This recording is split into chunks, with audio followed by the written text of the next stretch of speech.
with devious dungeons, foreboding forests, and the coolest cats. Welcome back to the Dark Orb. My name is Guru Phil, and we are today celebrating 2021 in all its 2021ness, I guess. It started a bit of a weird way, hasn't it, this year?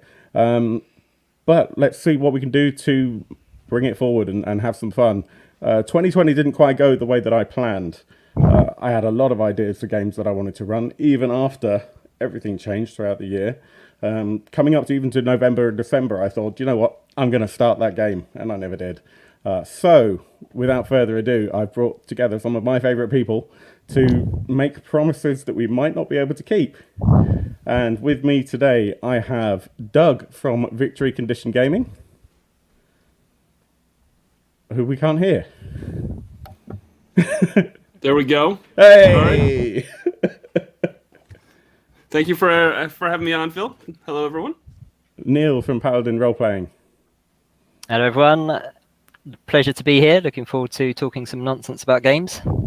And Zach from somewhere in the Midlands. I'm so excited to be here that I went all blurry. My friend, this is called soft focus, I think. It's probably better for this much. Zach's always in soft focus.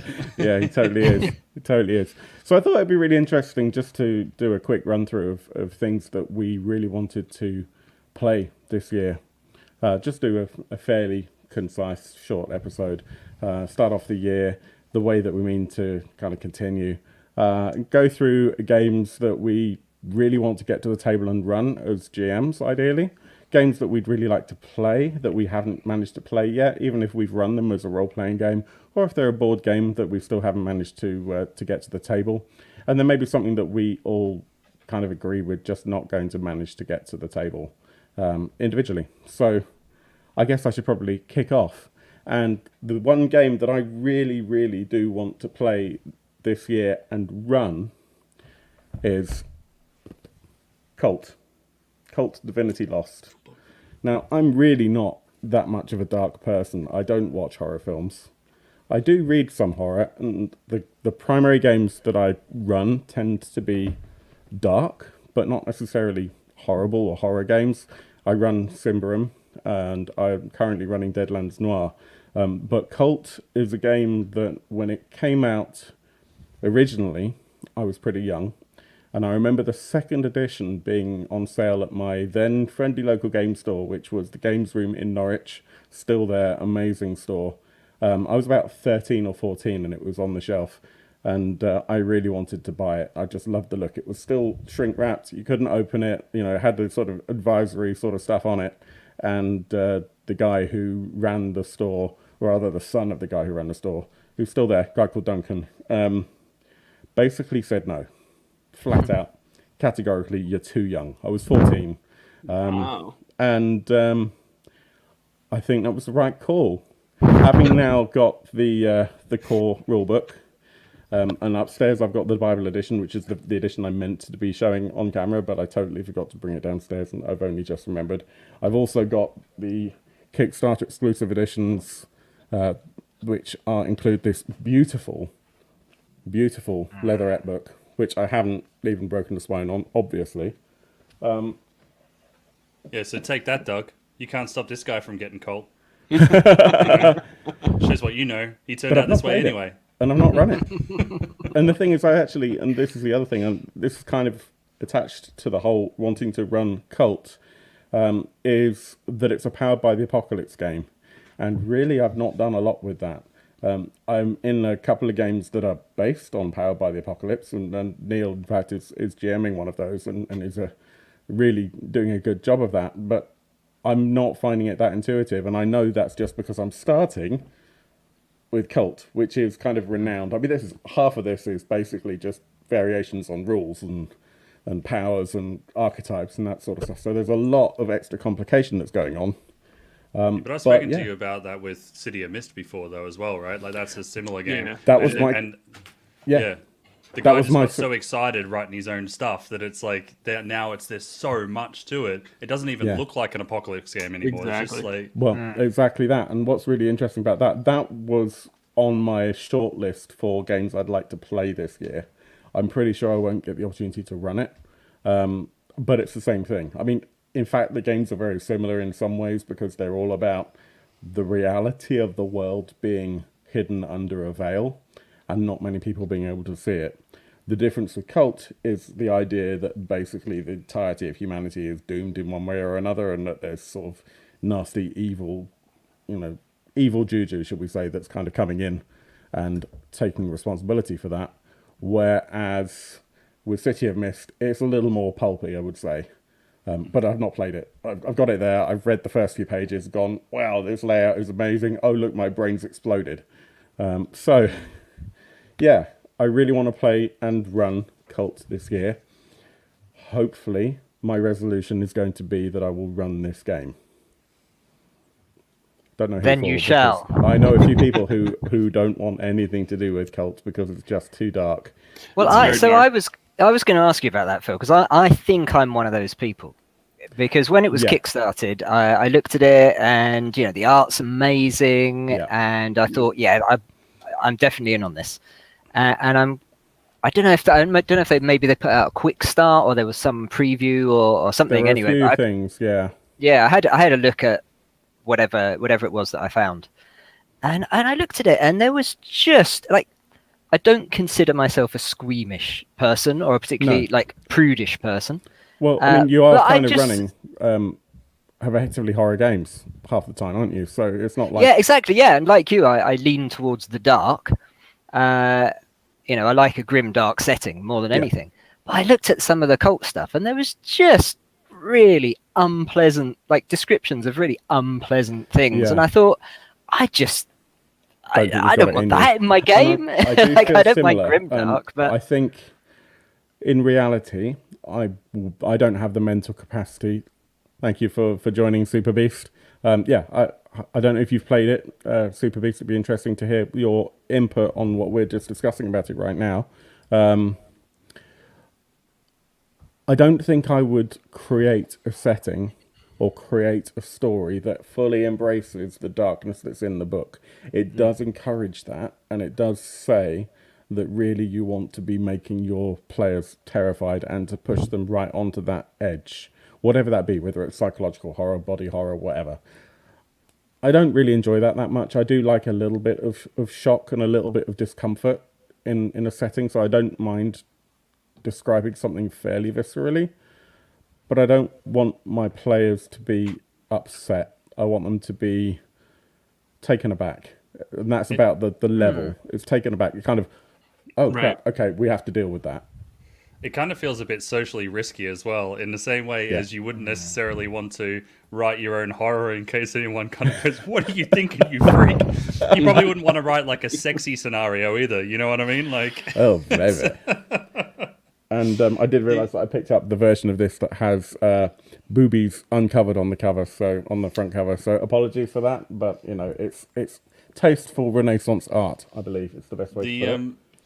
But what you're saying though, in terms of being taken aback, the thing about being taken aback is you need that. It's like salt and chocolate. You know what I mean? It's like cleansing your palate with coffee and all that kind of stuff before you taste different things. I found that.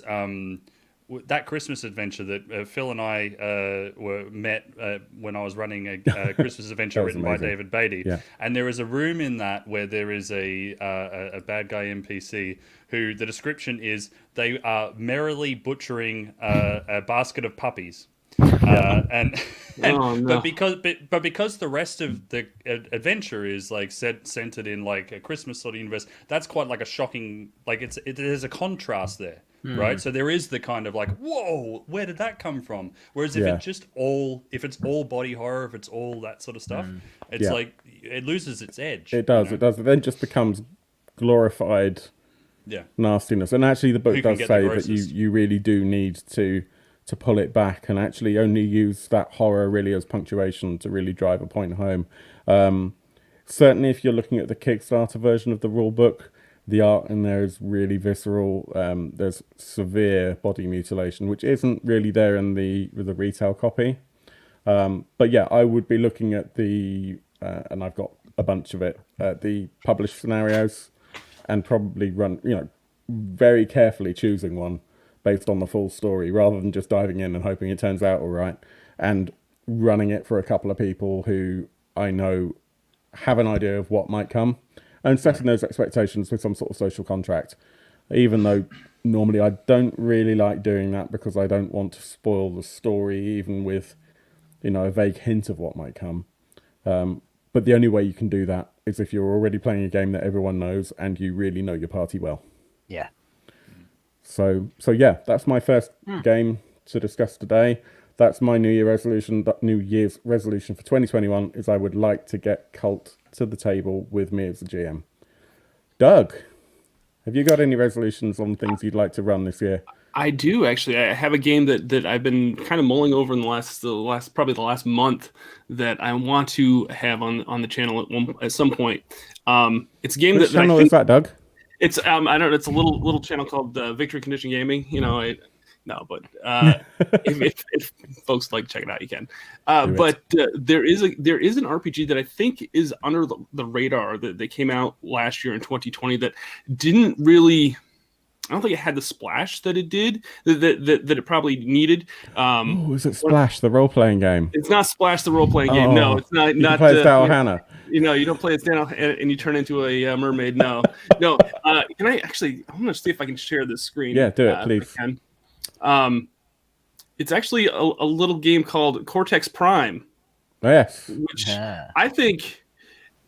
If you're familiar with it, it's it used to be the Marvel heroic role-playing game. It used to be Firefly. I think it used to be Battlestar Galactica. But they've put out this new edition of it.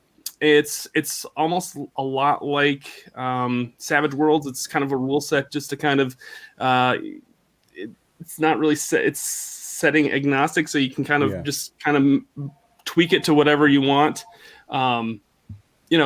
I think that and this is put out by Fandom. This is they've announced a few IPs for this game. The Legends of Grayskull, so the He-Man Masters of the Universe RPG is coming out. Is going to be using that system. The Dragon Prince RPG is going to be using that system. So I think that in 2021, this is going to be a great this engine or whatever you want to call it.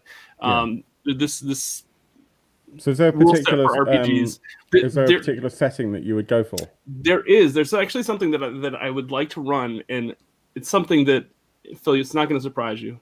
It's not going to surprise you at all because it's something that I love, and I think I can do it pretty well. What it is. I think I can do it pretty well with Cortex Prime. Is it Gem? Truly outrageous. Not Gem and the Holograms, the role-playing game. It is Transformers, the role-playing game. Now, I know that there's a Transformers RPG coming out from Renegade Game Studios and Hasbro, and it's going to use the 5th edition. And while I like 5th edition, it's not like my go-to system. I'm pretty sure I can take the tech specs from the old G1 Transformers. Oh my! On the back. So for anyone who doesn't know, and I think they did that on the reprints as well. But when you used to buy Transformers in the 80s, and hi Sanjuro, by the way, you would have on the back of the box a bar chart or a graph rather that has all the different specs like the strength and the speed and the intelligence, etc. But it's all in a red-green filter. So and not even that. I mean, my red-green vision's terrible anyway. But it just looks like a sort of blur of color, and then you put a red filter over the top, and then you can actually see what the actual statistics of the Transformers are. So if you have a large collection of those original Transformers, and I'm sure Doug has access. I do have. Then you could do that. That would be amazing. I'm pretty sure I can do it because there's I think 6 different levels of dice that you can use for different abilities and traits. Yeah. So it goes from D4 to D12. If I can't get an invite on that game, then you and I are no longer going to be friends. I'm going to make you have an IV of Marmite for the rest of your life. But that is one thing that I've been toying with in the back of my mind. I've been making notes. Every once in a while I come up with an idea for I should use this for the Cortex. Every year, Doug goes, I should really work out how to do a Transformers RPG. And you know what? Every year I've this always kind of wondered. and I've always kind of like, what system do I use? What do I? And I think Cortex Prime will probably be the best. I think that'll work the best.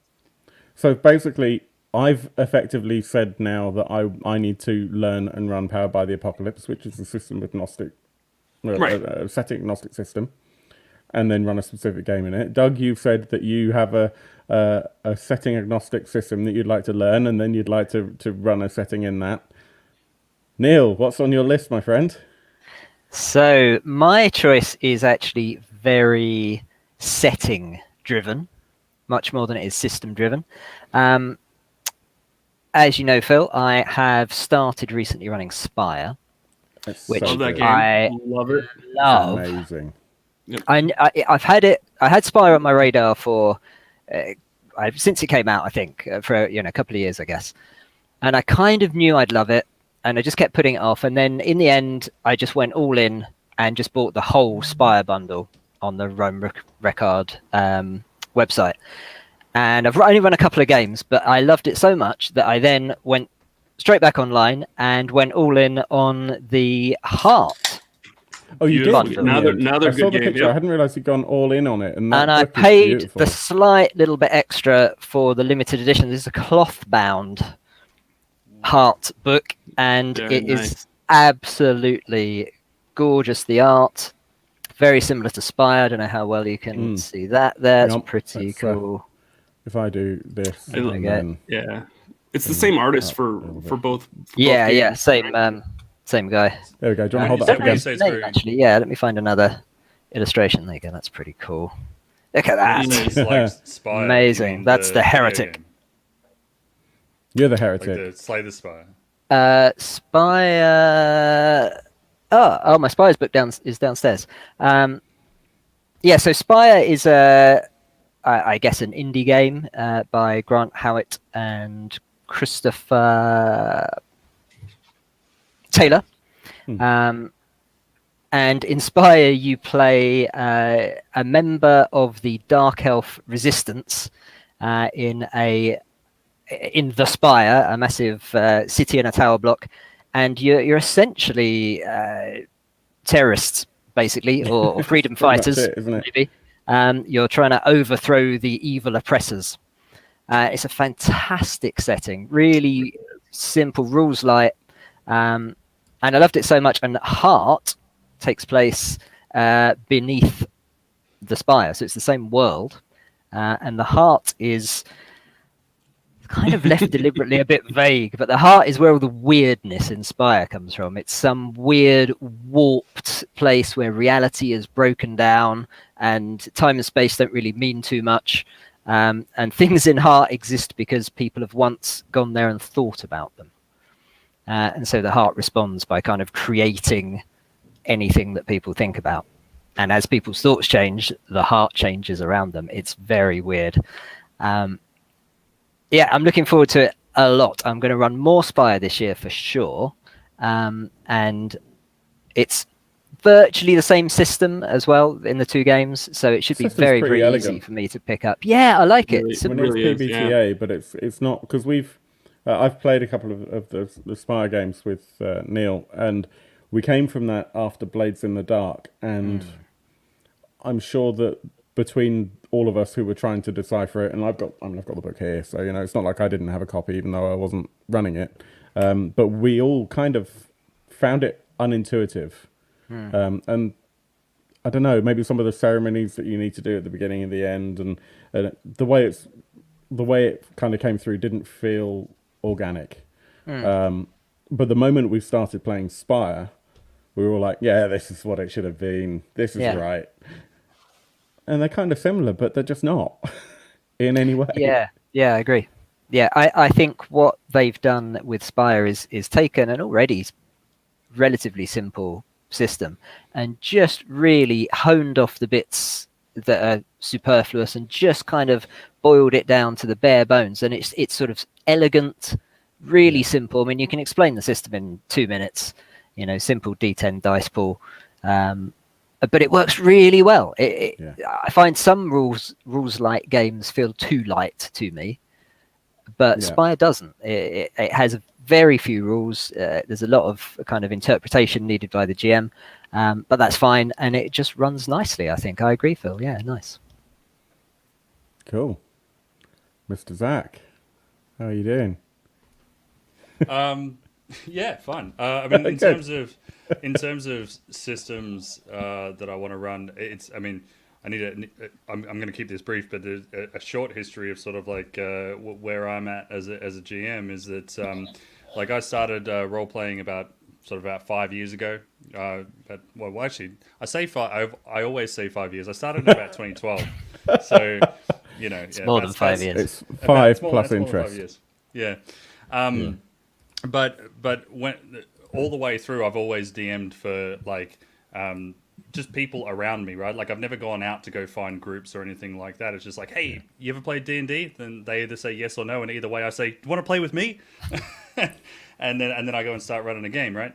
And so I've been very stuck in fantasy for quite some time, and that's been it's kind of been good in the way that I've been able to sort of you just get to keep using the same tropes, especially when you've got new players all the time. It's like, doesn't it?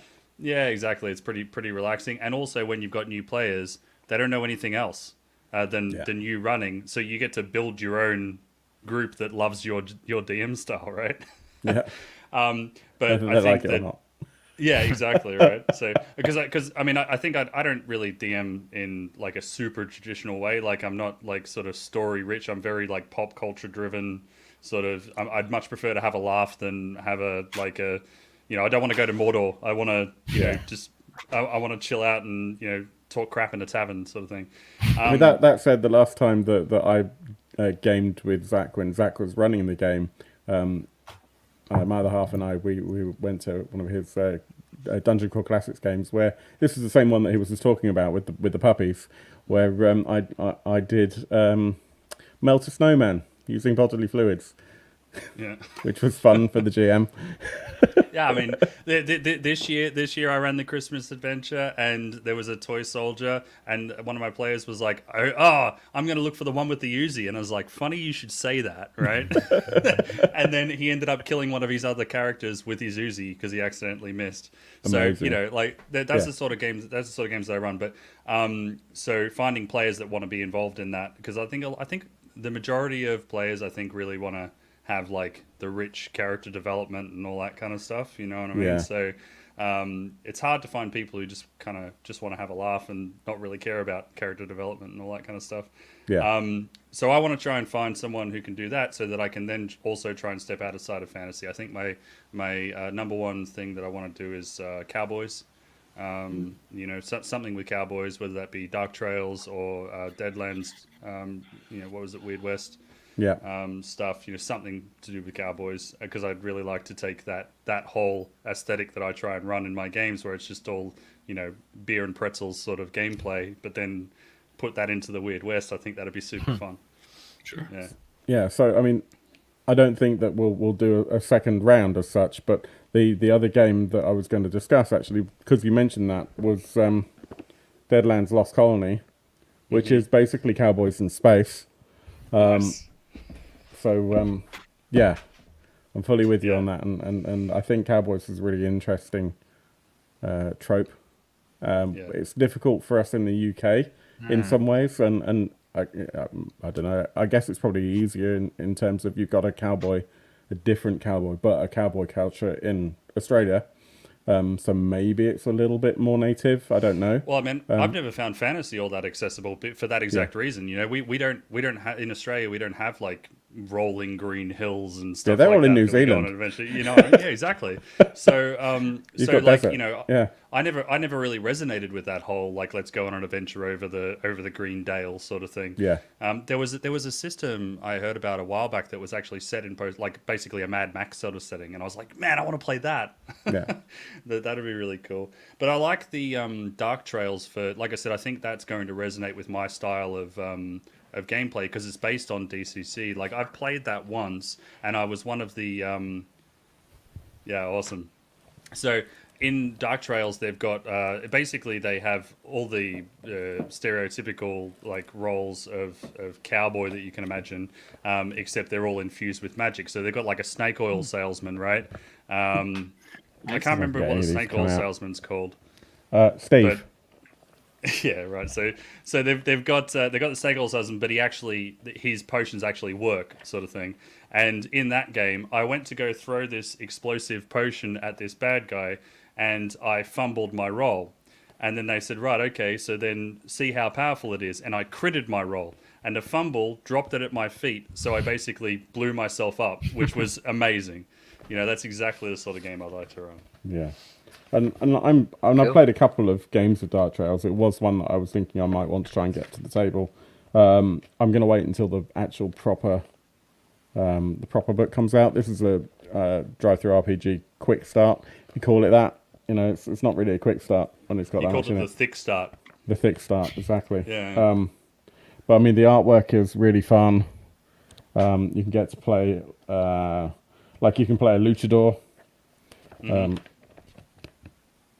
Yeah, we had, in my game we had a luchador called Alboro who rode a donkey. Oh, awesome. That's awesome. I love that. But it's Dungeon Crawl Classics, which is D&D 3.5 cut down, but Weird West, and like with lots of tables. And I love table driven stuff where you want to do a magical attack, you roll some dice, you see what the number is, then you go and look at the table and you find out just how wrong you got it. And it's like, okay, I wanted to blast their face off. What did you do? Well, there was a weird light effect. Cool. So yeah, I think that would be really fun. Certainly Deadlands Weird West. I think they've locked down the pledge manager for the original Kickstarter they did for Weird West.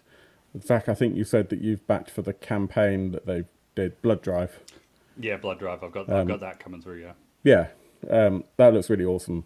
I don't know how they managed to, what the process was for deciding to kind of redo that one, because they haven't done a lot of their. They had sort of said that, backtracking a little bit, that Weird West is set after the events that are canonical in the original version of Deadlands. Mm-hmm. So if you haven't played the Deadlands kind of great story arc, doesn't matter, because they've kind of gone past that, and everything that's in Weird West, which is based on the new version of Savage Worlds, is chronologically after that. Yeah, but you can convert those old things if you really want to. So yeah, Blood Drive looks really interesting. Dark Trails looks really fun, and as I said, I've played that a couple of times. I still haven't played it with Dave Beatty, who's the author, who I keep meaning to actually try and spend some time actually online playing a game with, but things like Games Expo didn't happen, and stuff like that. So it's been a weird year. 2020 was kind of sucky in some ways, but we at the same time got to do a lot more. Should we talk about games that we really want to play but not necessarily run? Sure. So I've got a couple that are on my list. One that's an RPG, and one that's a board game. Where shall I start? Wherever you like. Board game. Board game. Yeah. I've got all of the original campaign of this. It was on Kickstarter. It's by a small Polish company called Awaken Realms. And I have sleeved all of the cards. And I still haven't read the instruction manual, the rule book. We still haven't got it to the table. We were going to do it over Christmas. But what with there being a lockdown in the UK and no one being allowed to go anywhere, we didn't do that. We just played on the PlayStation and ate too much and drank a little bit and vegged, really. And painted quite a lot, actually, but we didn't paint the minis from this game. Doug, I think you know what this game is. I do. As soon as you said Awaken Realms, I knew exactly what game you were talking about. And that would be... Look at that. Nemesis. Wow. And if you're not sure how big that is, that's how big that is. Yeah. And that's just the core box. So this weighs about 900 pounds. Phil's got a big head too. So I have. Yeah. And yeah, I still haven't played it. So I'm going to defer to Doug to correct me on anything that I say, as I know he has played this once or twice and has more than 0 copies of the game as well. Yeah, I still can't get my head around that. We're going to have to discuss why you've got so many copies, because surely one is enough. But effectively, this is the movie Aliens, the second movie of the Aliens multi-arc of some good and some terrible films. And you guys all wake up on a spacecraft. You're disoriented. You don't quite know where anything is. All you know is that the spacecraft isn't going quite the way you want it to. There are some creatures on the ship that you have to deal with whilst you resolve whatever else is going on. Ooh, this is one of the creatures from there that has been primed. I presume that you're going to do more painting on that. Yeah, I mean, let's call it what it is. It's Aliens, the board game. Yeah, but it's not, because Aliens, Another Glorious Day in the Core, is Aliens, the board game. If you want to buy a board game for 40 quid and then spend several weeks gluing it all together, because you don't really glue stuff, and then have nowhere to put it because the box doesn't have places to put your minis. Yeah, so I mean, it's Aliens, the board game. I really wanted Space Hulk as a kid, and I never got it. When Nemesis was launched, having missed Space Hulk when they recreated it, relaunched it, and realizing that I really didn't have the patience to like unclip all those sprues and glue stuff together and paint it anyway. The moment I saw Nemesis as a campaign on Kickstarter, I had to have it. There haven't been many games where I've done that, but Nemesis is very definitely on my shelf of shame. Other games that have been on the shelf of shame have made it into the boxes of shame in the loft.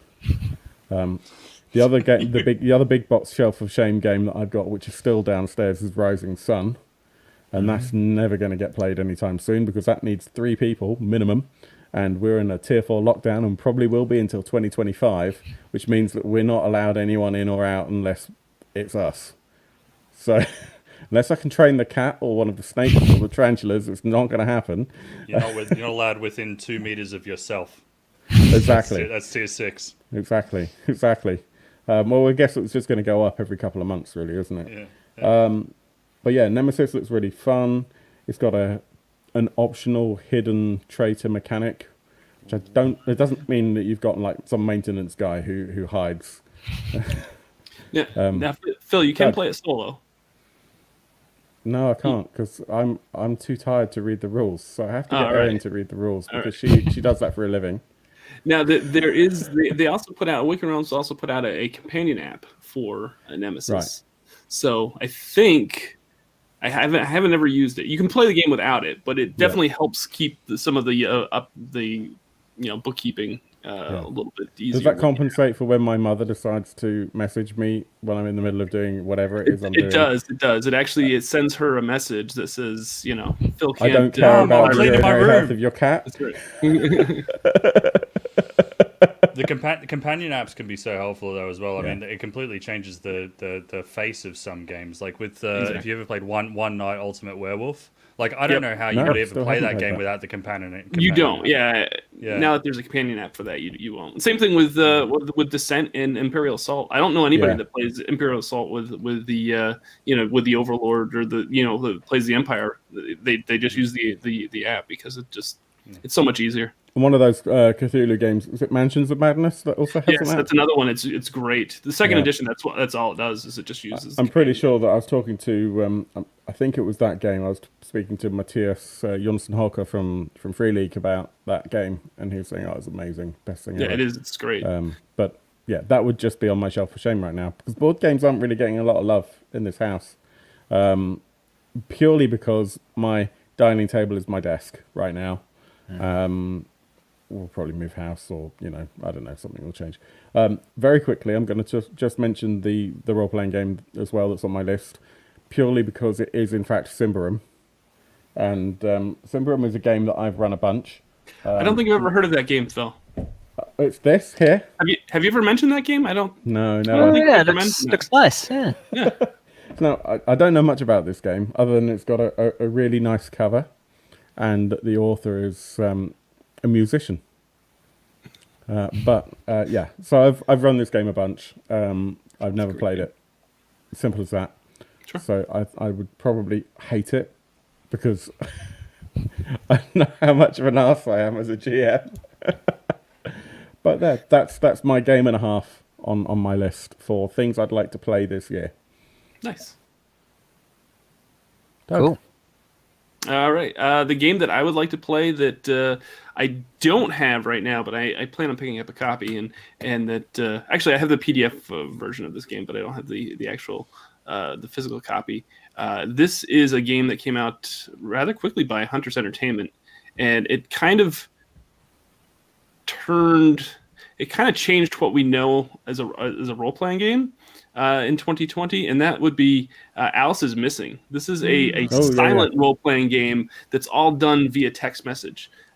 It's got a deck of cards. It has it's another game with a companion app. It takes about 90 minutes, and everyone that I know, it's a super indie RPG because that's what Hunter's usually focuses on, but like everyone that I know that plays this game loves it. Like they have some sort of like great experience after it's all said and done that they're just blown away.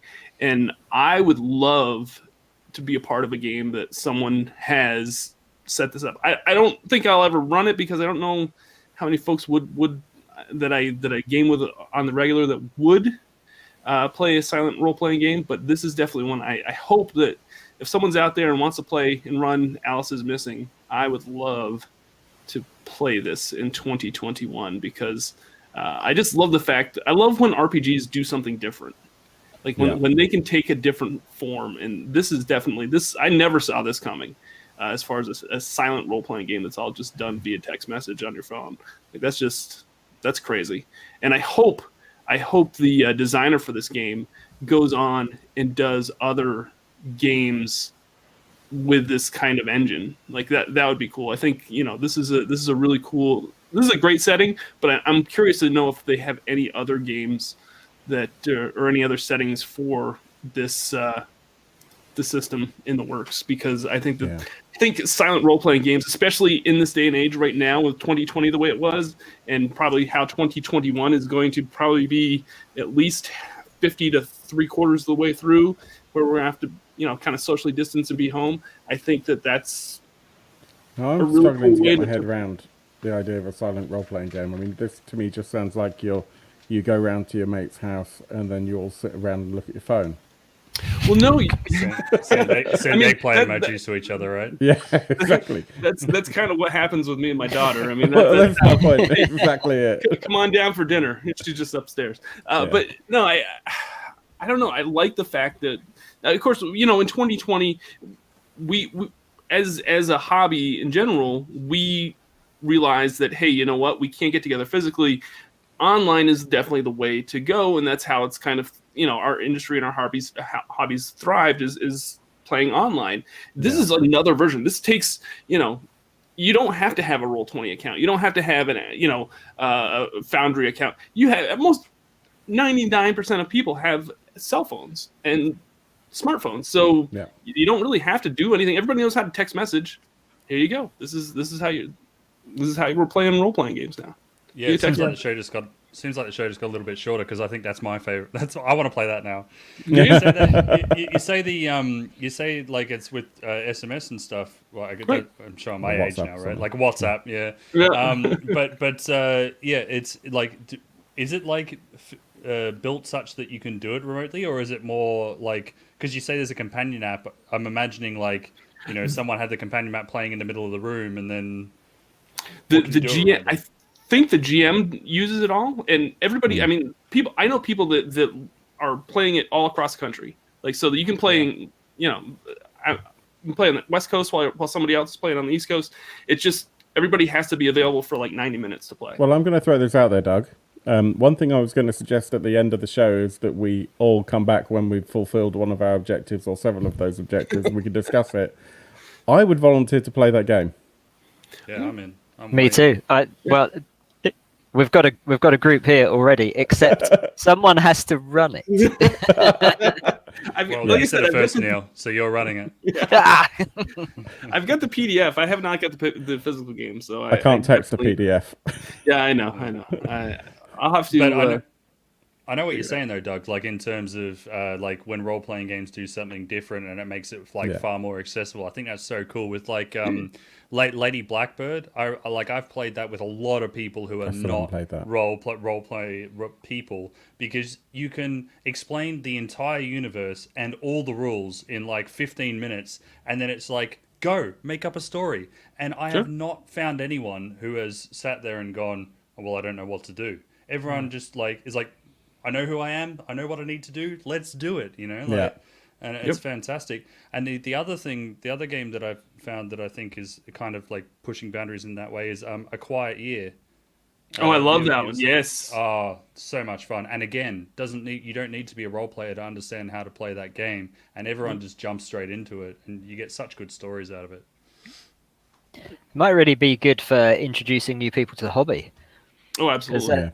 A lot of cell phones. Yeah, yeah. Zach, you said you just grab your mates and say, "Oh, you know, has anyone played D&D? Why don't we all play?" Yeah. I've tried that, and the vast majority of my mates kind of say, "Oh, yeah, that sounds kind of interesting, but yeah, I'm busy that day, you know." Like whatever day it is, it doesn't matter. Yeah, exactly. Because a lot of people, I think, understandably, are a little bit nervous because it's like, what is this, like acting? I have to like act in front of people. Ooh, I don't like the sound of that. And I think, you know, I don't think it is a particularly daunting thing to do once you're doing it, and if you're in a good group. But I think it can seem that way. And so something like Alice is Missing, I think, sounds like it might be a great introduction to people who don't know anything about role playing, and it might, you know, ease them in. I find that being really loud and annoying really helps get people to the table. In Quite my practice with that, aren't you? You know, yeah, I can do that pretty good. Yeah. So Sandro says Lady Blackbird's another good one. He didn't play Quiet Year, but did play Cozy Town, which I've never heard of. Yeah. And he also says that you can play real-time text message or message room chat. Cool. AOL chat rooms. Yeah, I guess you could just do like a WhatsApp group or something. Sure. Yeah, Lady Blackbird's amazing because it's a system that's just basically built on word association. So you know you've got your character has a number of like high level traits that are words, and in order to be able to give yourself more dice to roll to try and get more successes, you say, right, in this action I'm going to use my nimble trait, and that's got, you know, underneath that it's got fast, sneaky, you know, all these and basically you're trying to describe how I did something in the world based on those keywords, and it so, you know, it speaks to people. It's am I right in thinking it's a PBTA game, isn't it? Powered by the Apocalypse, is it not? No. It's the people who made it just give it away for free. It's a PDF. It's like 8 or 9 pages, and if you Google Lady Blackbird, it'll take you straight to the website. And they've got a couple of games. There's another one that's set in the same universe called Magister's Law, which is based off the same system. And yeah, they're fantastic. Don't know why I thought that was Powered by the Apocalypse. It was my brain being broken, I think. Yeah. But yeah, that sounds really cool, really interesting. Much more interesting than my stupid board game. Neil, what have you got for us? So, not a new game, but newish to me. I'm definitely going to play this game. I definitely will run this game at some point, but it's not going to be this year. But I would love to play it. I haven't yet. Oh, I love Genesis. Yes, please. It's just really lore heavy, isn't it? I'm kind of fascinated by Genesis. I love it. I've nearly bought that a lot of times. Have you? Well, you missed out on the option of buying the expensive version, and now the only option is the extremely expensive version. Well, I'll tell you now that I decided not to buy it in order to back Gods, which is by Bastien Lecouf d'Armes, who's the artist for Cult. So, nice. So that probably at some point. Not a bad decision. But this is, I mean, these books, like you say, it's lore heavy. This book here is just lore. There's another book that size, which is the system. This is just lore. And I love that. And at least if the world is interesting. And I'm more excited by this world than I have been about any role-playing game world since I read Simbroom. And for that reason, I want to run it. I don't mind that it's lore heavy. I'm a heavy prep GM. I enjoy spending time immersing myself in a world, so I definitely will run it.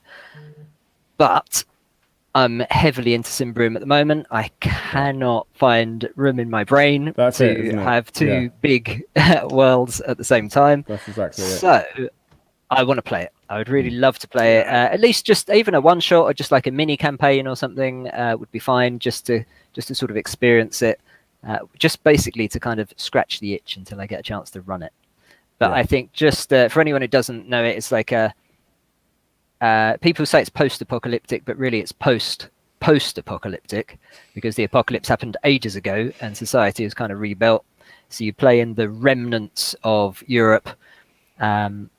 And the apocalypse was some meteors crashed into the Earth, causing a load of chaos and destroying loads of stuff, and bringing with them something, maybe a virus, maybe some bacteria, some weird alien thing, which mutates all of life around it. And so it's got these, I just think it's such a unique setting. It's post-apocalyptic, yes, but because advanced technology has been wiped out, it's kind of fantasy as well, and people ride around on horsebacks and hit each other with swords. But then it's kind of science fiction too, because there is a little bit of technology still around that people are working out how to use. And so I just think it's this really interesting blend of different kind of influences. And I think they've just created a fantastically intricate and interesting world. And I really, really want to play it. So I'm relatively new to the hobby compared to you, so I might be, you know, when kids use words wrong, you know, I think I'm about to do that. Gonzo is that right? That's what you're describing as Gonzo, is it not? It's like, because that's like all like weird, wild, out there, post-apocalyptic sort of stuff. Like I'm thinking maybe. Of the DCC setting America. Right? Yeah. Don't know. That's. Okay, so America is a DCC setting where it's exactly as you've just described, right? Like the fall of humanity for some reason, who knows? And so there is all this stuff. I played a hex crawl with a friend of mine in that setting, and our characters didn't know what was going on, but we were actually going through an American high school in a post-apocalyptic area, and we like found all these weird artifacts like chewing gum and deodorant cans and stuff, but we didn't know what it was. Yeah. Nice. Yeah, that sounds really good. I nearly bought that as well at one point, but I'm not really hugely into post-apoc, but post-apoc does sound interesting. I probably will consider Deadlands when they do the remake of Hell on Earth, which is a post-apocalyptic Deadlands, which could be quite interesting. But I've got nothing really that's post-apoc. I guess that's not true. I have Mutant Year Zero on my shelf. I have not read it yet, so that's something that I'd like to get to at some point. What? Haven't read Mutant Year Zero yet? It was the most recent Free League game to arrive. Wow. I know. That hurts. Well, I'll tell you what, Doug. If you read it to me, you can even have some of this chocolate that's been sat on my table for like an hour. All 4 books? That's the. I have got 4 books here. Duck, right? Huh? Yeah, that's the one. The mutant anthropomorphic duck. Yeah. I have got 4 books here, Doug. Do you have all 4 of them? Do you have Gen Lab Alpha? No, you're going to have to read all of these to me in perfect pronunciation. We have. Okay, hang on. Let me be sensible here. So, we have Mutant Year Zero, the original core book in blurry vision. Excellent. Ooh, blurry vision. My favorite. It's a great book. And I'm going to tell folks if you would like to get try that system out, there's actually a free quick start, which is like 160 some odd pages. It's free. Start. Or you can buy the printed copy, which is like £15 or something. But yeah. And 175 pages. Yeah. We have The Grey Death. Okay. Which is a setting book, I think. It's a campaign module. It's a campaign, yeah. You definitely want to use that one. Actually, uses all of the separate books. Kind of once you've played all the separate books together, then you probably want to play Big Ray Death. Then we have Elysium, which I'm super interested in. This looks to me a little bit like Fallout-y, in that you're in like a bunker and stuff, aren't you? It's the last human enclave on Earth that's underground, and I think there's 4 different houses, and they're all vying for control, and the enclave is going to fall, and it's very Judge Dreddy almost. It's a really cool book. This is Duggable. Victory Condition Audio presents an unabridged reading of Mutant Hindenburg. See, I don't have Hindenburg. Why not? I mean, surely you'd do really well reading this. Yeah, it's not even out in English. I can't. It'll never be out in English, which breaks my heart. I can barely read English, let alone Swedish. What Doug means is he can read English just like a bear. So that is the Free League book that I've not read any of. To be fair, some of the others I haven't read cover to cover either. I haven't actually read all of the Forbidden Lands stuff, but I have played Forbidden Lands, so it's not quite so bad. I should really fix this shelf. I'll do that in a second. So Mutant Year Zero has four core rule books. They have the Mutant Year Zero, like regular, the where you play as mutants. They have Mutant Gen Lab Alpha, where you play as sentient animals in the apocalypse. Was that a print when I tried to buy it? Yeah, it's coming back to print. They're doing a printing right now for it. There is Mutant Mechatron, where you play as... Was that a print when I tried to buy it? Yeah, they've got another print of that coming too. Where you play as sentient robots in this enclave that was underwater, that was abandoned by humanity, and nobody bothered to tell the robots that they didn't have to keep doing their jobs. So they're just doing these jobs for hundreds of years, and eventually the enclave is going to fall, and eventually in this setting, certain robots start coming alive, and there's this one big mother computer that kind of overlooks everything, and realizes that some of these robots that are coming alive are not doing their jobs, and so they send other robots. It's a really great. It's a really great setting, and then you've got Elysium. So there's 4 books. Yeah. They're all played. So you can play them all separately, or you can kind of mix them all together if if you want. But yeah, that's my sales pitch on Mutant Year Zero. What's that? I do need to play it at some point. It is on my list of games that I should really play. If you played Forbidden Lands, it's going to be easy to pick up. Yeah, and hopefully at some point Free League will do a showcase of individual games. So last year we did have a Free League showcase which had almost every game apart from Mutant. But where do you start with Mutant? Because it's not just one book, it's not just one game really, it's a brand, right. So it's a bit different. Very quickly, I thought it would be good to do a run through of one game each that you really want to get to the table but you just know isn't going to happen. Much like Neil, you said with the Genesis, lore is going to stop you from running that game. The one for me that's pretty much like that is, Mr. Phil, unfortunately...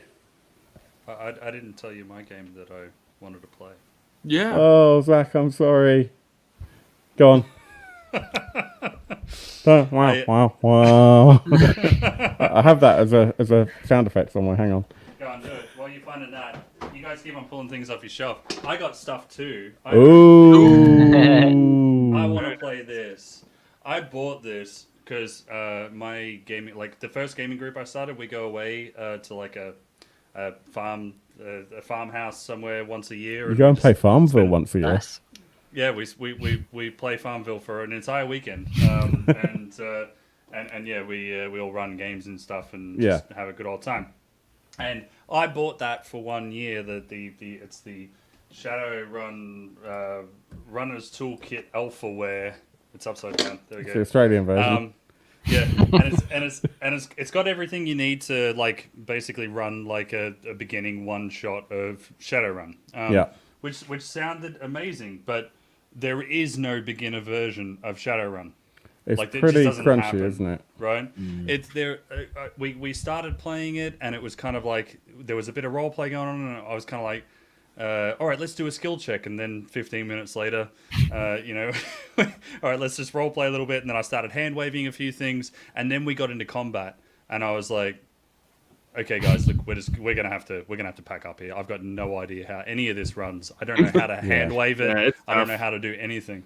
And so I feel like the reason why I want to play this is because I want someone to run it for me, so I can get an idea of how I can streamline it. Because I'm positive there are things I can hand wave, but I just don't know what I can and can't hand wave at this point. Yeah. So, which version is that based on? The new version of Shadowrun?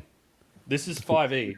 Okay, so I think 5e sixth version out, 6th edition out. It's now? coming soon. Well, maybe it is out now by now, but yeah. In any case, I love the lore, and look, I'm not a crunchy sort of gamer, but like I was kind of like, yeah, this is kind of interesting. I like the idea of gunplay and stuff like that. That's kind of cool. I love that the dragons are like CEOs and stuff like that. You know, because they're holding gold and everything. And by the way, Jeff Bezos is an amazing name for a dragon. So, that's very cool. I would really love to play Shadowrun actually, but yeah, it's a bit like Pathfinder. I understand it, in that it's super crunchy, and so that barrier to entry is quite high. More than Pathfinder, you reckon? Yeah, way more than Pathfinder. Because Pathfinder, at least, the thing about Pathfinder is that I feel like the majority of RPG gamers, they've at least got some grounding in fantasy, right? Like everyone's like had a go at fantasy, right? And so those ideas sort of they transfer over. Whereas with Shadowrun's, it's like it's fantasy adjacent, right? So there are guns, there are how do you hand wave hacking? You know what I mean? Yeah, so, right. I don't know, and there's hacker jewels and all this kind of stuff, and I don't know. Yeah, it's not quite so intuitive. When I played Cyberpunk for the first proper time a couple of years ago, and I mean that was great fun. It definitely wasn't Cyberpunk rules as written, but it was great. That was the it was the 2020 version. Yeah, I think if I ever run like a Cyberpunk, like as in Cyberpunk the genre, not the rule set. I think if I ever run that, it's going to have to be in Savage Worlds. Yeah, there were a couple. There were a couple out there that are there, and Savage Worlds system is something that I'm really enjoying at the moment, and I'm looking forward to getting back to that with the home group. I'd be interested to hear how you get on with that. Genuinely would, because I know a couple of people who play Shadowrun who really love it, but I also think it was, in at least a couple of their cases, it was the first game they played, and they weren't running it. So I think it makes it easier. If you've got nothing to compare it to, then it's easier to not be intimidated by that. Shadowrun, I feel the way that it gets played as well is it's as much about the plan coming together and the montage around that sort of thing as it is executing it. It's very, you son of a bitch, I'm in, sort of heavy, Yeah, that sounds like your sort of game, Zach. I gotta say. So Sanjuro says, Cyberpunk Red is the other one that's just come out. I haven't looked at it yet. Obviously, it's by Pondsmith and Pondsmith. Should be an interesting one. Sorry to backtrack your. No, I'm really sorry that I got carried away. So I'm just not going to say it now because the surprise is gone. I'm going to change my answer completely. No, the game I was so excited for you to mention it. I give up now. I'm just quitting now. No, the game I'm not probably going to run or play this year is Shadows of Esteren. I have so many books of this. This is the first book, of which. Just in that first book, this much is lore. Sorry, guys, that much is lore, and that much is rules. And it's a D10 system, but it's kind of reminiscent of D&D in some of the ways that it runs. It's quite crunchy. But in terms of books I've got a full set in this print edition. I then have a full set in the limited edition here. And a whole load of boxes of these here. If I can just lower that down a bit and move the mic. So Esteren stuff here. Yeah. I've got more coming, and I just know it's not going to make it to the table. And the reason for that is not that it's too lore heavy, but it's the way the lore is presented as well. it's written like a history book, in mostly or in large part it's in first person. Heroth beget Goobad, Yeah. and Goobad beget. It's not that far off it. It's not that I far off it. completely agree with you, Phil. It's beautiful. I mean, I don't know if I can show you some of the layout here, but in terms of the way that the book is presented, it's absolutely stunning. But when it look comes at everything but the words, basically. Well, even the words. I mean, it's a translated role-playing game. Well translated, though, isn't it? Yeah, it is, but it's well translated done. from French. And French is a very romantic language, and as a result, I mean, okay, I'm just gonna. Magister Alana Nagan, a member of the Baldroch Magiantist Council, was presenting to the king's advisors her project of building a great hospital so that everyone, regardless of social rank, could access basic healthcare. Oh God, Phil. Esteemed advisors, I'm proud to present you the Royal Hospital that should answer the tragic public health problems our capital city suffers from. As you know, the poorest people cannot resort to the services of physicians or healers. It's our good king's duty to protect the most miserable against mundane illnesses. This is roll, fill out these forms in triplicate check. Yeah, this is. So that could have been one line, couldn't it? It could have been, Well, there's a hospital, brackets, open to all. But not only that, that's in the first book, except apart from the quick start, the first book, and it's only that far in. Yeah. And I made the mistake of doing what a lot of people do and starting reading my book at the beginning.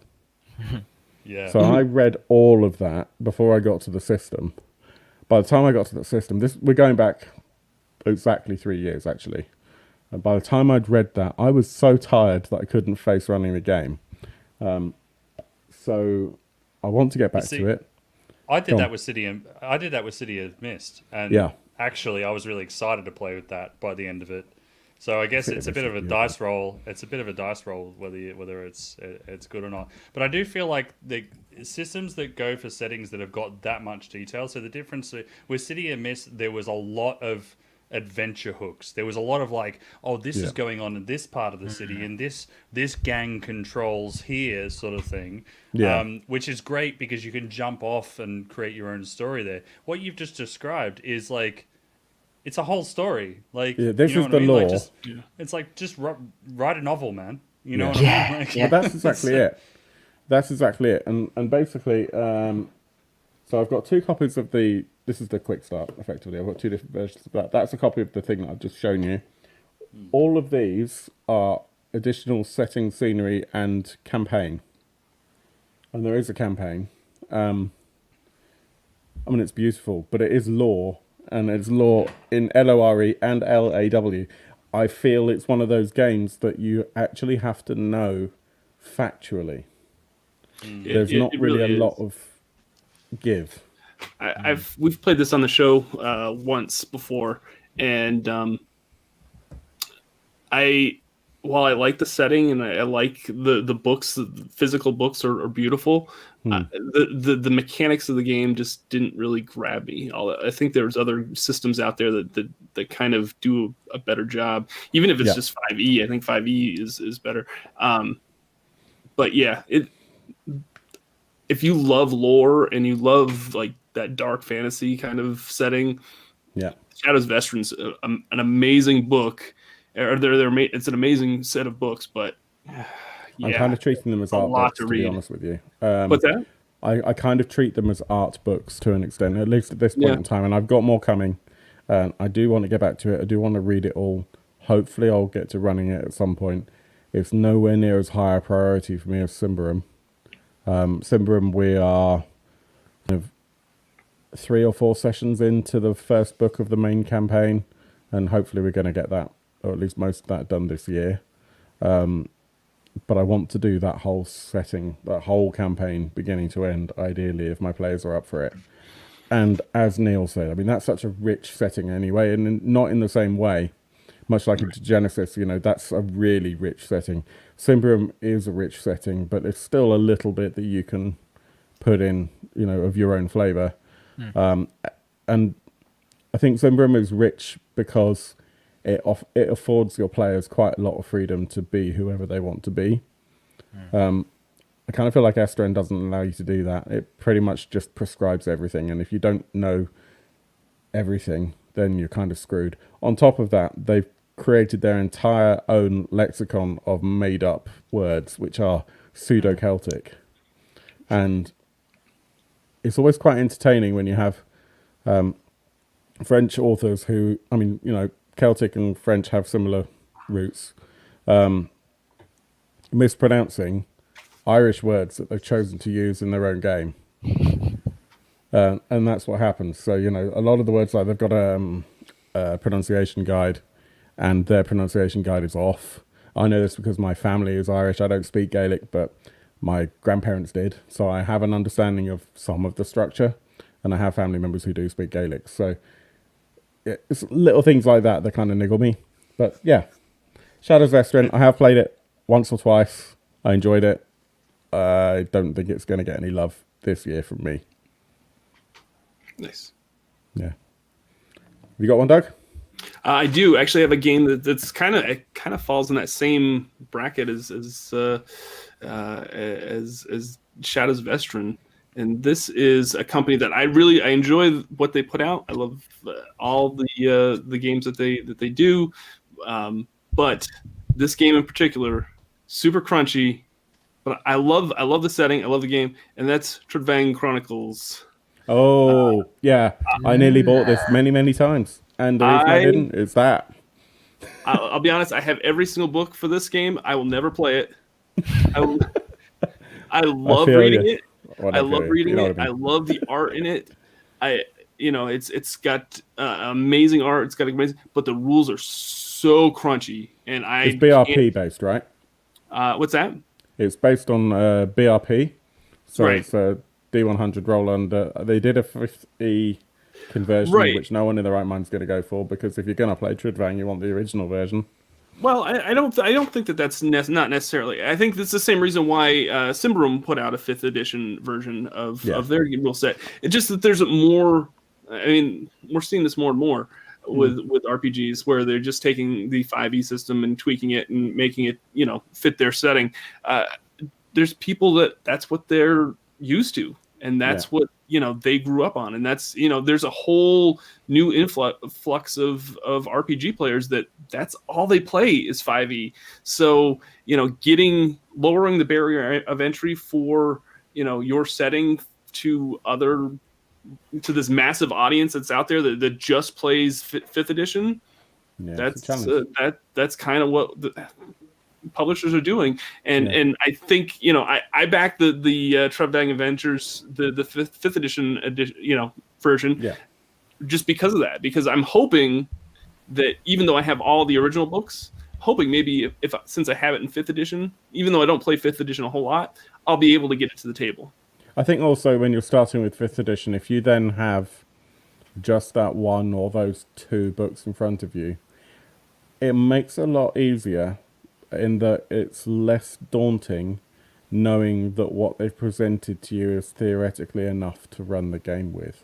Because if you've got a book set like Trudvang, where now there's like 8 or 9 books, I think. There's a load, certainly. There's quite a few, and there's more coming out this year. They just exactly, where you can't, if you're anything like me, and I'm pretty sure that Doug, you're quite like me, you kind of want to have all of them, and then you go, crikey, I've got 9 books, and I feel like I need to read all of them so that I do this thing justice. And of course, it's not going to happen.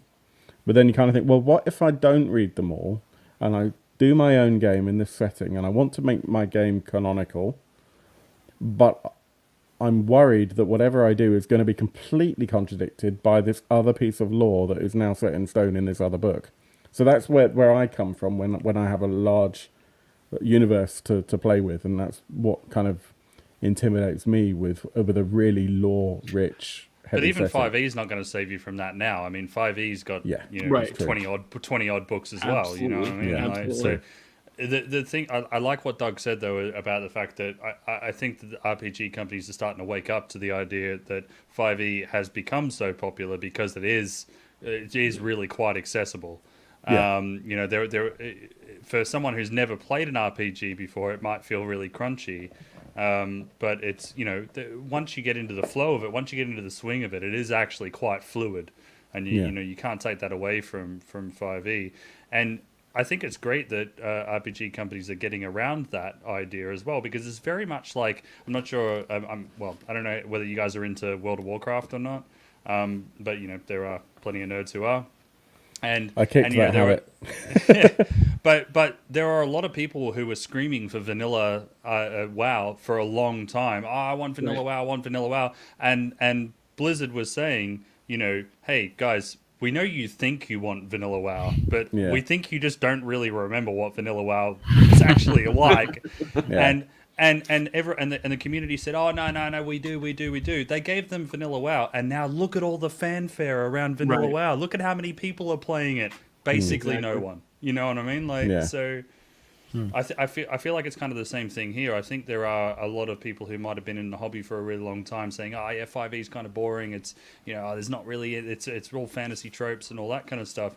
But when you look at it, you're like, actually, it's kind of fun. Like it is fun to play. Yeah. Yeah. I mean, the one or two characters I have for 5e that are my kind of go-to characters, because I don't play in a campaign or anything really. I jump in and out of a couple of campaigns, but I'm not a regular. Yeah, they're fun to play. You know who they are. I personally don't really love the way that you need a skill or an ability for everything in 5e. And that's what I like about a lot more of the slightly more narrative things, is that you're not kind of going, oh, well, I don't have animal handling, so this is probably going to be really difficult for me to do this specific thing. Yeah. I mean, I'm not going to play 5e every week because I've found other systems that I feel are more fun. Right. But I do have fun when I play 5e. Yeah. You know what I mean? Like, yeah, I do too. I have friends that's all they play is 5e, and when I get a chance, I enjoy playing with them. But is it my go-to system? No, it's not. It's not really. No. It's there. But I'd rather play Forbidden Lands. Forbidden Lands is amazing. I'm very fortunate. I'm a patron for, I've said this before, I'm a patron for Sweden Rolls, which is another great kind of Swedish-based role-playing podcast. And at the highest level of patronage, you get to play in the private campaign. And so once a month or once every 6 weeks, we'll get together on Zoom and we play Forbidden Lands. And it's a riot. And that system is so good. And it is effectively D&D. To have a patron on Dark Orbs where you run a game for the people who watch Dark Orbs. Well, I should do that, but I don't think anyone would want to play one of my games. Selfish, Phil. Yeah. I'll tell you what, Zach, just for you, I'll set that up and I'll run Cult. You can pay me 20 quid to not turn up to the Cult game. There you go. I'll turn up and just cry. In fact, Zach hates his idea so much that he's put himself back into soft focus so we can't see his hatred. It's amazing. I hate you, webcam. Whilst Zach, kind of does that romantic 1970s thing. Neil, have you got anything that you begrudgingly won't get to the table, you think? I definitely do. Oh, man. So the first game I ever ran about 1 million years ago when I was, I think, 12. That's impressive. Was, in fact, I've still got my actual original book on the shelf here somewhere. Here it is. What have we got? The original edition 1 Warhammer Fantasy Roleplay. I have my first ever role-playing game book here, just for contrast. Vampire. Oh, nice. Vampire the Masquerade. Good first game. And it's probably why I don't play D&D, because I played this in the 90s and D&D I only played like 4 years ago. Anyway. You won't be able to see my first role-playing book because it was 5e, and in classic 5e player handbook style, the spine fell apart. And you're all blurry, so we wouldn't be able to see it anyway. No. So Warhammer Fantasy Roleplay. Yeah, so I'm a little bit older than you, Phil, and so that Not was when a little bit. Yeah, all right, I'll take that. Not that much older. Are you the oldest person here? You could be. Well, anyway, moving swiftly on. And I love the Warhammer world. Yeah. I mean, I've never been into a lot of the Games Workshop stuff. The miniature war games don't really interest me. I've never played 40k. I have no particular desire to. And I think it's a shame that for many, many years the fantasy world, Warhammer world, floundered, and it's having a bit of resurgence now. But that was the first game I ever run. I absolutely loved it. It's another grimdark game. Nice, at least back in those days, it was a relatively simple system. Another sort of BRP kind of derivative, D% kind of thing. And the one of the lead writers, Graham Davis, I think it was him that described the setting as Europe with the serial numbers filed off. Yeah, which I think is really nice and kind of contemporary now. Yeah, and just fantastic setting. And so I was very excited when, was it last year or the year before, Cubicle 7 brought out I've got the fourth edition. It's a great book. And I jumped on it, and it's a lovely book. They've done a fantastic job. And I was particularly excited because they got Graham Davis back to update, and they're re-releasing their big epic campaign, which people rave about, the Enemy Within campaign, which I ran the first 2 or 3 parts of back in the day with the first edition. And unfortunately, that campaign, for reasons I don't really understand, Games Workshop basically screwed it up, and he didn't write the last 2 parts, and they just sort of bodged together some stuff they had lying around and called it the last 2 parts of the campaign, and everyone hated it. It was terrible because it wasn't the campaign. It was just some random stuff thrown on the end. It's very odd. And so they've got him in anyway to finish the campaign as it should have been. Very exciting. Nice. But It's a big but. This 4th edition, man, is it crunchy. It is. It's way too crunchy for me. I'm And going to the misappropriate combat, something that Sandra said. the combat, there's so much you have to keep track of in combat. Yeah. I am never running that, much though I love the world. So it's going to sit on my shelf. I have been told that, which is it? One of the virtual tabletops, I think it's Foundry, I think, has a really good Warhammer module, and that will keep track of a lot That'll help. of the crunch for you. When the other option, have you considered going back to your first edition, but just tailing off with the stuff what we wrote? I have, yeah. I considered. So Zach, earlier you were talking about decrunching Shadowrun, and so I've spent a while with this book working out if I could just decrunch it. And I came to the conclusion that for this system, you can't. And that was with a lot of talking with some real kind of Warhammer nerds, some of the real fans online, and some people I know.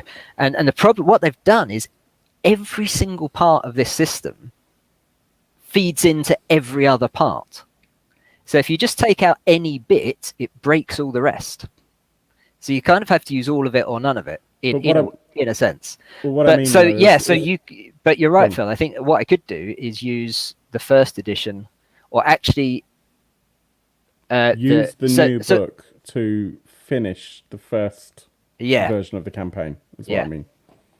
Yeah. Well, I think I could run the scenario of the campaign with first edition or second edition rules. Yeah. Sure. Or I even considered. People talk about Warlock. Does anyone know Warlock? I've heard of Warlock, but I don't know. I have not played that yet, but yeah. So it's a very rules light sort of, and it's kind of, it harks back to Warhammer, and it's kind of it's sort of an OSR, but kind of Warhammer-y, sort of fighting fantasy kind of basis.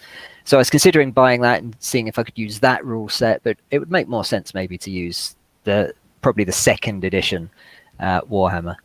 Warhammer had a thing similar to D&D where the second edition was an improvement on the first. The third edition, some people like, but most people hated. It was totally different. So I probably won't use that. Fourth edition is... excellent. There we go. So Foundry, yeah. So anyway, I'm not going to bring it to the table this year, or possibly ever. I hate to say that. I really want to run it, but sort of how I feel about Esther to an extent. I really do want to, but I'm not sure at this point, which makes me feel really bad because I put a lot of money into it. Sometimes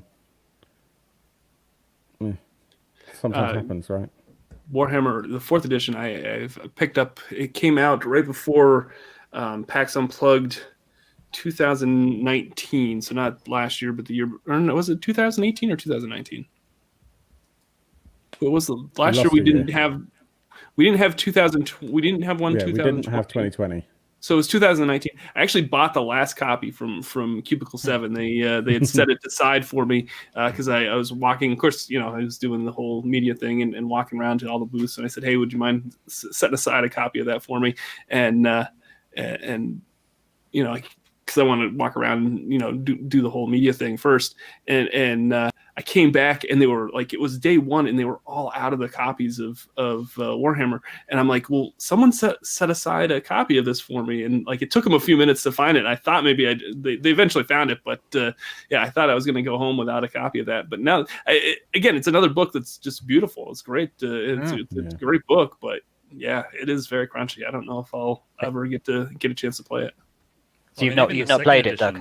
No, I have not. No.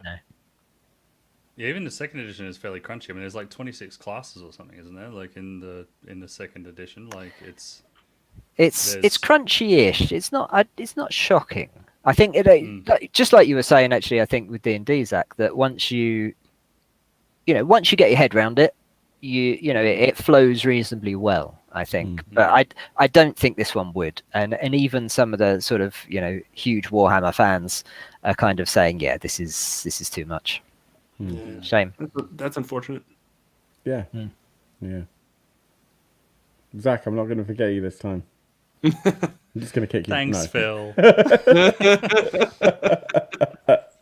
God damn it, my camera again. I think it's the pink hair. I don't think it registers my face. It's like, that's pink.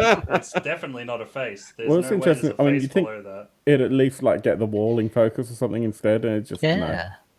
Oh, there we go. There we go. I'm back. I just needed to do like a dramatic unnecessary zoom. The game that I am never going to get around the table or play in or anything is Paranoia, because I'm too good at it. This is the thing. As a DM, I've run that game once. I bought the 2nd edition as well as the blue book for the 2nd edition, which has all these extra like campaigns and stuff. Because I was like, I'm gonna play this. It sounds amazing. It sounds really funny, and we're gonna speaks to everything that we've spoken about earlier in the episode about how this is exactly the game. This game was written for me. And so I was like, I'm going to play it heaps.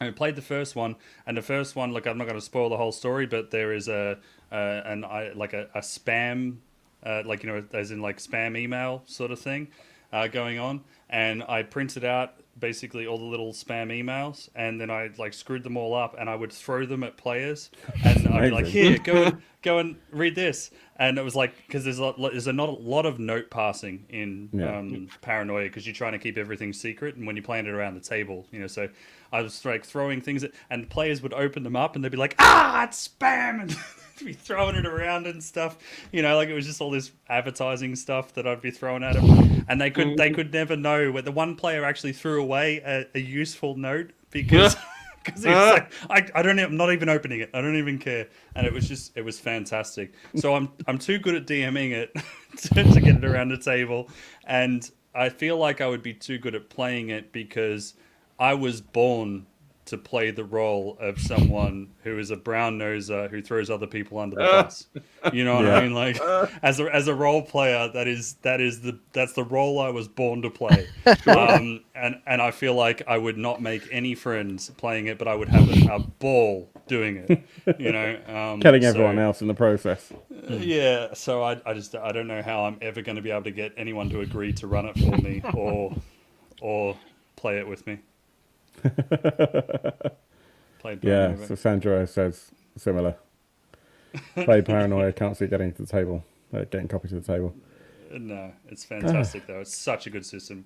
It's so funny. I've played it a couple times. In fact, one time I played it with Neil. That was great fun. And another time, it wasn't true paranoia.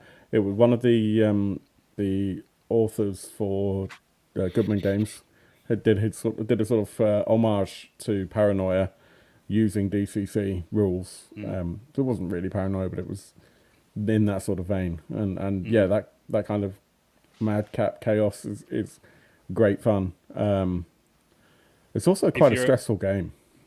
If you're really into if you like the paranoia like idea and the gameplay style, there is an actual play that I'm sure you'll still be able to find on YouTube, which was the thing that introduced me into it. Was before Critical Role, which I'm sure we all know and have feelings about. Before that started, there was that same sort of like community of like voice actors and stuff. They would like kind of test screening that sort of thing, and they had one that was for paranoia and it had Will Wheaton on it. It was kind of in the height of Tabletop, the YouTube series that Will Wheaton ran.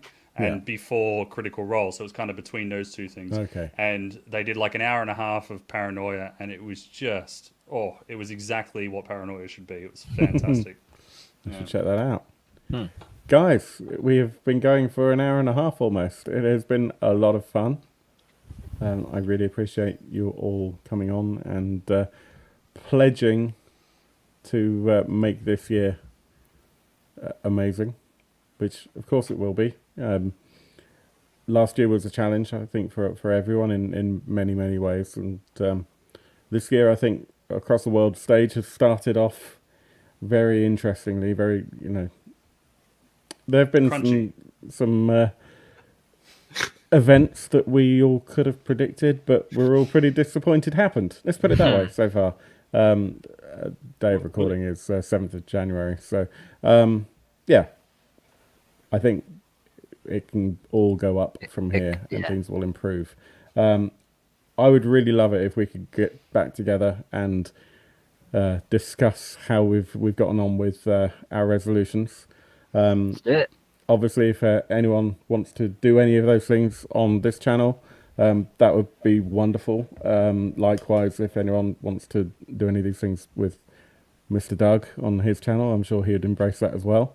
We'll do some sort of awesome, or just come back in a year and reflect on how badly we've done. Well, there's a definite maybe. There's a definite maybe there, right? Definitely maybe. On how this year goes. Definitely maybe. Yeah. So yeah, let's close it out. Doug, where can people find you, and what sort of stuff do you do? You can find me on. What's that? Apart from eating. Apart from eating, yeah. You can find me on YouTube at Victory Condition Gaming. You can also find me on Twitch, and I do all sorts of actual plays. We do 2 weekly podcasts, audio podcasts a week. One is just a general like pop culture gaming kind of podcast with me and 4 other guys, and that airs on. We stream that live on Mondays at 9 p.m. and then the audio feed hits later on in the week. And then you can also check out dumbstattease.com. I'm the co-creator of that. And I also host the Free League Publishing YouTube channel. So if you are a fan of Free League games, go check that out. Give that a subscribe over there on their channel. We try to get content up there every at least on a regular basis. We're trying to do it every week, but sometimes it doesn't always work out. But we definitely have a lot of fun making content for them, and hopefully everybody enjoys everything that we do on all the different platforms. Cool. What's your next stream? Have you got one this evening? We do. Well, I have one tonight on Twitch where we're going to be doing some miniatures painting. We call it. It's a collaboration that I do with a local store that's not really local, it's about an hour away, where we paint. It's called the store owner is Tony Vandenberg, so we call it Getting Colorful with Tony V. He's actually a very colorful kind of guy anyway. He's great. And that's what we'll be painting some of these. These are the minis that Doug is going to talk over the top of without painting later on. Probably that's usually what happens because I have to produce and answer questions at the same time. But these are Hellboy minis from Mantic. I picked up an extra set of those because actually the Hellboy RPG is coming out from them later this year, and I wanted to have. I already have one batch of these painted for the board game. The board game's awesome, by the way. Folks love the Hellboy. If you love the Hellboy universe and you like dungeon crawlers, it's definitely one to pick up. But I wanted another set of minis just so that I could have a set for the RPG. The RPG, of course, doesn't really require it, but I kind of wanted some. Who cares? Right. And part of the reason I bought Nemesis was for the Alien RPG. That's a good way to do it. Yeah. Yeah. And Neil, how can people find you? Well, people can't really find me as such, but they can find lots of interesting dice and other bits and pieces for role-playing games. Mainly dice at paladinroleplaying.com. And we've got an ever-expanding range of acrylic and metal and wood and soon stone dice for your perusal. Great stuff. Check it out. And the irony of that is that every time I roleplay with Neil, he doesn't have any dice. It's true. I always forget to get dice. And literally about 4 meters away from me, just behind this partition, are probably about 5,000 dice. Literally. And I never actually have any when I sit down at the computer. It's true. But again, it's also because you're used to running games that don't need them. So yeah, that's true. Yeah. So when I'm a player, I'm a bit thrown by actually needing dice. Yeah. Zach, where can people find you? You can find me personally on Twitter at Zach the Hacker, where I communicate almost entirely via GIFs and memes. I mean, I wouldn't normally plug this, but I feel like role-playing game, the Venn diagram of role players and like people who are in tech is kind of like that. Yeah, pretty much. So I also do a software developer podcast called Tabs and Spaces. You can find that at tabsandspaces.io or on any podcatcher that you use. Pretty much, we're on pretty much all of them. And in that one, we more or less it's like software developer dick and fart jokes for an hour, more or less. That's basically what we do. So yeah, check that out if you're a developer or tech adjacent, and you might enjoy that. Good stuff. Thank you. And yeah, please, if you've enjoyed the show, I should have said this at the top, but I'll say now, please do the likey, subscribe, clicking the bell and the notifications and all that sort of crap. I will next be streaming with Mr. Victory Condition Gaming. Yes. Tomorrow at 10 p.m. UK time. Is it tomorrow? Oh, yeah, that's right. It's the Friday fill-in. Yeah. Oh, yeah, the Friday fill-in. And we normally discuss live Kickstarters. So things that have just been launched on Kickstarter, things that are going to finish in the next 7 days. Primarily role-playing and board games, but not exclusively that. Go on. Tomorrow, I'm going to talk about Boom Studios' Kickstarter for their Mighty Morphin Power Rangers the comic collection on the Kickstarter, because I've got some opinions on that. I really want to hear the burn. And that's the thing. I mean, we do normally discuss games, but not exclusively. And every now and then we just grab something else that is related to geek culture, nerd culture. And I can't get to it because it's all the way over there.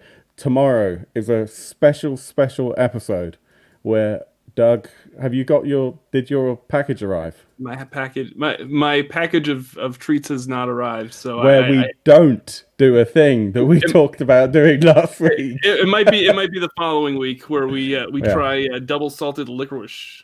Yeah, double salted black licorice from the Netherlands. Doug and I both dislike licorice quite a lot. So this is going to be interesting. And you're going to hate it. I've had it before. Yeah, that's what we're expecting. This was a suggestion by one of the viewers. I think it's Andy suggested it because Phil said that I had never had breakfast until I've had Marmite on toast.